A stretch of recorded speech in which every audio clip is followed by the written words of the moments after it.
टूनी की अभी अभी नई नई शादी हुई है और वो अपने ससुराल में आ गई है। उसकी आज पहली रसोई है तो उसकी सास उसके पास आकर कहती है, बहू आज तेरी पहली रसोई है तो आज तुझे कुछ मीठा बनाना होगा। ठीक है माँ जी। रसोई वहाँ है और कुछ सामान चाहिए हो तो बता देना बहू, ठीक है। टूनी रसोई में चली जाती है और जाकर मन ही मन सोचती है, मैंने तो छोले भटूरे के अलावा कभी कुछ बनाया ही नहीं है, क्या करूँ। माँ जी ने तो कहा है कि कुछ मीठा बनाना है, मैं क्या बनाऊँ। टूनी यूट्यूब पर खीर बनाने की रेसिपी देखती है और जैसे जैसे वीडियो में बताया जाता है वो वैसे ही खीर बनाने लगती है। लेकिन तभी उसे उसकी माँ का फोन आ जाता है और वो अपनी माँ से बात करने में लग जाती है और ये भूल जाती है कि उसने गैस पर खीर चढ़ाई हुई थी और इसी चक्कर में उसकी सारी खीर जल जाती है। हे भगवान, ये क्या हो गया।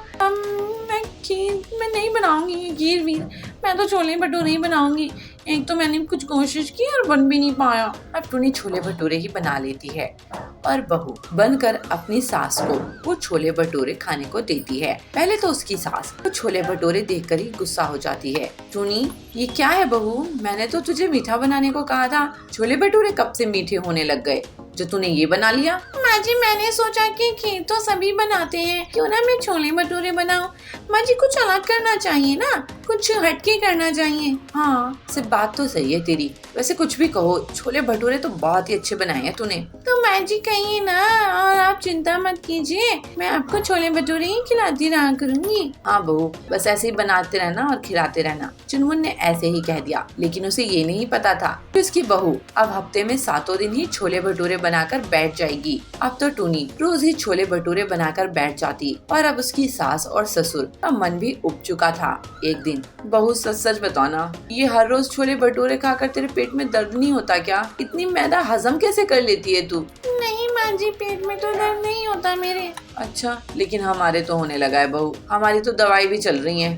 बहू तू सच बता, मुझे छोले भटूरे के अलावा कुछ नहीं बनाना आता है ना? टूनी सर झुकाते हुए कहती है, हाँ माँ जी आपने सही कहा, मुझे छोले भटूरे के अलावा कुछ नहीं बनाना आता।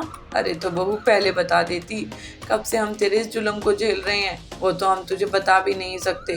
अब तो तू कभी ये छोले भटूरे नहीं बनाएगी और पहले मुझसे खाना बनाना सीखेगी, समझी? ठीक है माँ जी, जैसे आपकी इच्छा। अब टूनी अपनी सास से ट्रेनिंग लेती है और तरह तरह के पकवान बनाना सीखती है और अब उसे कुछ ही दिन की ट्रेनिंग के बाद सब कुछ बनाना आ जाता है और वह छोले भटूरे बनाने के अलावा भी बहुत सारी चीजें बनाना सीख जाती है और आए दिन वो वही चीजें बनाकर अपने सास ससुर को खिलाती है। उसके सास ससुर भी अब खुश रहा करते थे और महीने में एक बार टूनी छोले भटूरे बना लिया करती थी। टूनी बहुत ही मतलबी लड़की थी जो हमेशा अपना ही सोचा करती थी। उसके किसी काम से अगर किसी को कोई नुकसान भी हो जाए तो उसे कोई फर्क नहीं पड़ता था, वो तो बस अपना ही फायदा सोचा करती थी। उसकी माँ उसकी इसी आदत से परेशान रहती थी।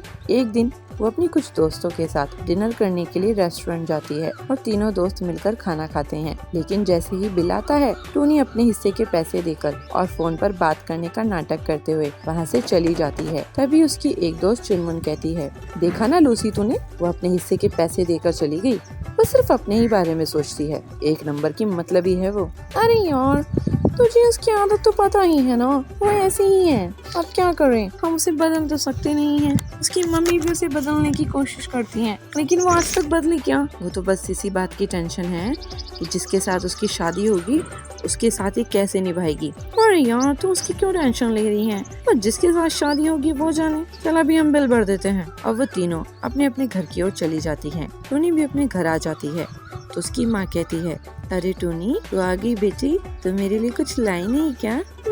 मैं क्यों कुछ लाती माँ? अरे मैंने सोचा कि मेरी बेटी बाहर गई है खाना खाने, तो मेरे लिए भी कुछ ना कुछ तो लाएगी जरूर। अरे माँ ऐसे ही ना, तुम तो मुझे बता देती अगर तुम्हें कुछ चाहिए था तो। मुझे लगा बेटी तुम मेरे लिए कुछ ना कुछ तो ले आएगी। खैर छोड़, मैं ही भूल गई थी कि मेरी बेटी सिर्फ अपने ही बारे में सोचती है। ऐसे ही समय बीतता जाता है और टूनी की शादी सोनू नाम के लड़के से हो जाती है। लेकिन शादी के बाद भी टूनी के बर्ताव में कोई फर्क नहीं आता। तभी एक दिन उसकी सास ससुर मिलकर खाना खा रहे थे तो उसकी सास कहती है, अरे टूनी बहू, तूने तो रोटियां भी सेकी थी ना, वो कहाँ है? वो नहीं दिखाई दे रही बहू। हाँ माँ जी, रोटियां तो सेकी थी मैंने, लेकिन जब आप और ससुर जी बाजार चले गए तो मुझे बहुत भूख लगने लगी, इसलिए मैं वो सारी रोटियां खा गई। ऐसा कीजिए, आप आज दाल चावल ही खा लीजिए। लेकिन बहू, तेरे ससुर जी रात को चावल नहीं खाते हैं, उनको खांसी हो जाती है। तो माँ जी, अब तो कुछ हो नहीं सकता, अब तो आटा भी खत्म हो गया है।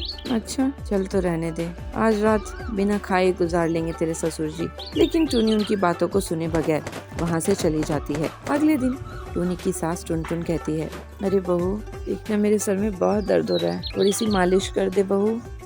माँ जी, मेरे भी सर में हल्का हल्का सा दर्द हो रहा है, मैं ना चाय पी कर आती हूँ, फिर आपकी मालिश करती हूँ। ऐसा कहकर टूनी रसोई में चली जाती है और जाकर अपनी चाय बनाने लगती है। लेकिन अपनी माँ और अपनी पत्नी टूनी की बात कुछ ही दूर खड़ा सोनू भी सुन लेता है, इसलिए वो तुरंत अपनी माँ के पास जाता है और उनकी सर की मालिश करने लगता है। जब ये टूनी देखती है तो वो कहती है, अरे आप मालिश क्यों कर रही हैं? मैं भी आकर माँ जी की मालिश करने वाली थी। हाँ, मुझे पता है तुम कैसी मालिश करने वाली थी। तुम देख रही हो ना माँ को सर में कितना दर्द हो रहा है, और फिर भी तुम्हें अपनी चाय पीने की पड़ी है। तुम एक नंबर की मतलबी हो टूनी। मैं सोचता था कि तुम सिर्फ अपने ही बारे में सोचती हो, लेकिन तुम अपने बारे में सोचते हुए दूसरों की तकलीफों के बारे में भी नहीं सोचती हो। मुझे ये आज पता चला। मैं बता नहीं सकता मुझे कितना गुस्सा आ रहा है। मेरी माँ यहाँ दर्द से तड़प रही है और तुम्हें चाय पीने की पड़ी है। मुझे माफ कर दीजिए सोनू जी, मैं आज के बाद ऐसा कभी नहीं करूँगी। यही अच्छा होगा, नहीं तो मैं तुम्हें तुम्हारे मायके पहुँचा दूंगा। उस दिन से टूनी सुधर जाती है और कभी भी मतलबी होने का या पहले अपने बारे में सोचने का छोड़ देती है। वो अब अपने से पहले अपने परिवार के बारे में सोचा करती थी।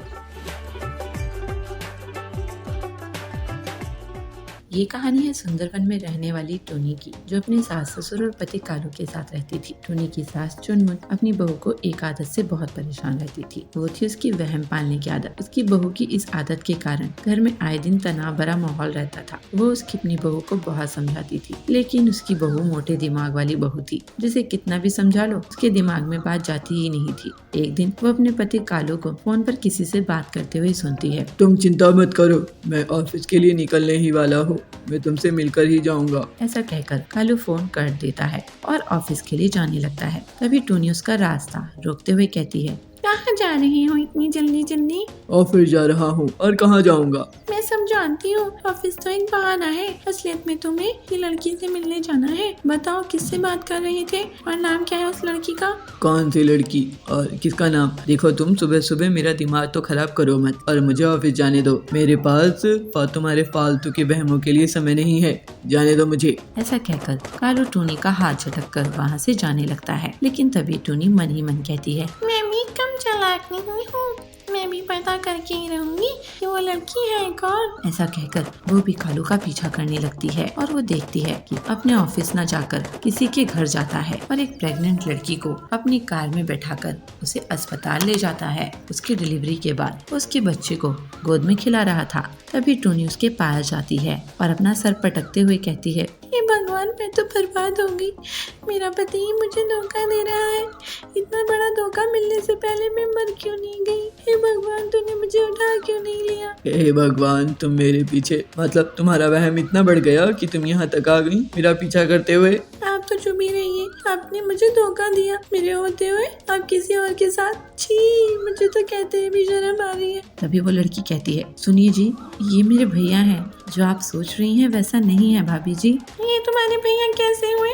तुम झूठ मत बोलो, तुम दोनों का अफेयर है और मुझसे अब चोरी पकड़ी गई है, इसलिए तुम ऐसे बहाने बना रही हो। ये मेरे पति के दोस्त हैं और मैं इनको अपना भाई मानती हूँ। मेरे पति अभी बाहर ही खड़े हैं, उन्हें आने में थोड़ी देर हो रही थी, इसलिए मैंने इनको फोन कर दिया था और ये आए मुझे हॉस्पिटल लेकर। तो आप जैसा सोच रही हैं वैसा नहीं है भाभी जी, मेरे पति बाहर खड़े हैं, आप उनसे बात कर सकती हैं। टोनी जाकर उसके पति से बात करती है और उसका पति उसकी सारी गलतफहमी दूर करता है। तब कालू कहता है, अपनी इस बहम पालने की आदत का कुछ करो, नहीं तो घर बर्बाद हो जाएगा हमारा। मुझे माफ कर दीजिए जी, मैंने आप पे इतना बड़ा शक किया, मुझे माफ कर दीजिए। आज के बाद से मैं कभी भी शक नहीं करूंगी। हाँ, मुझे पता है, तुम हमेशा ये वादा कर देती हो, पर तुम्हारी मोटी बुद्धि में कुछ जाता तो है नहीं। फिर अगले दिन से तुम्हारा शक शुरू। पीलू चिड़िया हरिया बहुत मेहनती और तेज दिमाग की व्यापार करने वाली चिड़िया थी। वो गांव में बहुत से काम को देखने के बाद मोबाइल फोन की दुकान खोलती है। पीलू बहुत वैरायटी के मोबाइल फोन्स को बेचा करती थी। एक दिन हरिया कहता है, बेटी, मेरे पास नया फोन खरीदने के पैसे नहीं है, ये पुराना फोन ही ठीक कर दो। ये मैंने 5 साल पहले खरीदा था। तो पीलू कहती है, लेकिन काका, मैं फोन ठीक नहीं करती हूँ, मैं तो फोन बेचती हूँ। बेटी, मैं फोन ठीक करवाने के लिए कालू की दुकान में गया था, पर वो बहुत बदमाश है, इसीलिए तुम्हारे पास आया हूँ। ठीक है, मैं कोशिश करती हूँ। पीलू हरिया का फोन ठीक कर देती है और सोचती है कि रिपेयरिंग का भी काम शुरू कर दे, इससे और भी कमाई होगी। ये तो अच्छा हुआ, अब मैं फोन बेच भी रही हूँ और ठीक भी कर रही हूँ, अब अच्छी कमाई हो रही है। लेकिन कालू इस बात से बहुत जलता था। वो पीलू की दुकान चलती देखकर बहुत गुस्से में था। अरे, कोई मेरी दुकान में क्यों नहीं आता है? इस पीलू की मीठी मीठी बातों से सब उसी के पास जाते हैं। मैं भी तो एक से एक फोन बेचता हूँ, आज इसकी तबीयत ठीक करता हूँ। रात में कालू कुछ बदमाशों को पैसे देता है। ये लो पैसे और उस पिद्दी पीलू की दुकान में ऐसी तोड़फोड़ मचा दो कि वो कभी भी दुकान नहीं खोल पाए। फिर वो बदमाश पीलू की दुकान को तोड़ फोड़ देते हैं। अगले दिन पीलू अपनी दुकान पहुंचती है। हे भगवान, ये क्या हो गया? मैं तो बर्बाद हो गई, पूरी दुकान ही उजाड़ दी है। अब मैं कहां से पैसे लाऊंगी इस नुकसान को भरपाई के लिए? मैंने बैंक से लोन लिया था, दूसरे व्यापारियों से लोन लिया था, अब मेरा क्या होगा? पीलू को रोता हुआ देखकर हरिया काका उसके पास आता है और कहता है, पीलू बेटी, तुम निराश मत हो, हिम्मत रखो। अगर तुम बिना जानकारी के फोन रिपेयर कर सकती हो तो इस मुसीबत से भी बाहर आ सकती हो। कभी कभी कुछ अच्छा होने के लिए ही बुरा होता है। इतने फोन को ठीक करने के लिए मशीन लगेगी काका, मैं कहां से लाऊंगी? मेरे साथ चलो। पीलू को हरिया अपने घर लेकर जाता है। ये देखो बेटी, मैं पहले मैकेनिक था, लेकिन मेरी आंख खराब होने की वजह से मैं काम करना बंद कर दिया।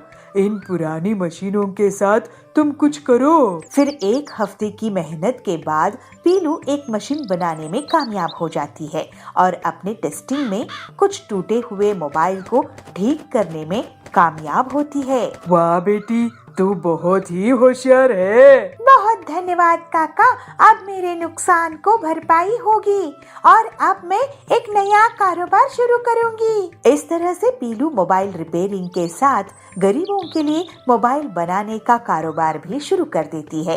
पीलू का बहुत जल्द बहुत नाम हो जाता है और लोग उसके इंटरव्यू लेने के लिए आगे आते हैं। हरिया काका, आपका बहुत धन्यवाद, अब मैं अपने कारोबार में बहुत तरक्की कर रही हूँ। बेटी, ये तेरी मेहनत का नतीजा है। और फिर पीलू की एक बहुत बड़ी फैक्ट्री हो गई। लालची कालू को जंगल छोड़कर जाने की नौबत आ गई।